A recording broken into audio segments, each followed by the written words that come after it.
आंखों में आत्मविश्वास और सुकून बनकर चमकते हैं। हम अक्सर ये भूल जाते हैं कि हम सिर्फ वर्तमान को देख पाते हैं, जबकि ईश्वर हमारे पूरे भविष्य को देखते हैं।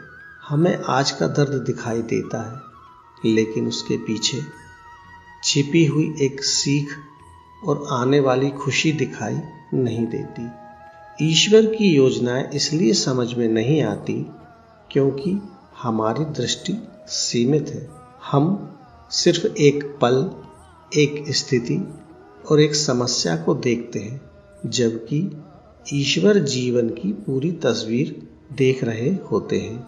कई बार ईश्वर हमें खाली हाथ इसलिए रखते हैं ताकि आगे चलकर हमें भरपूर दे सके। जब जीवन में सब कुछ छिनता हुआ महसूस होता है, तब लगता है कि अब हमारे पास कुछ भी नहीं बचा, लेकिन शायद वही खालीपन आने वाले आशीर्वादों के लिए जगह बना रहा होता है। अगर हमारा हाथ पहले से भरा हो, आप क्या ले पाएंगे? इसलिए कभी कभी उनका हमें खाली हाथ रखना भी एक गहरी योजना का हिस्सा होता है।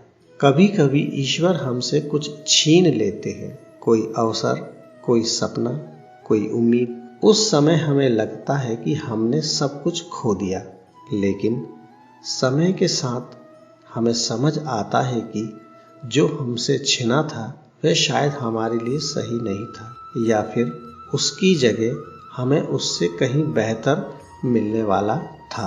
ईश्वर कभी भी बिना कारण के कुछ नहीं लेते। उनका लेना आगे किसी बड़े देने की तैयारी होती है।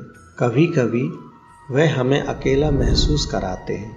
हमारे आसपास लोग होते हुए भी हमें लगता है कि हम बिल्कुल अकेले हैं।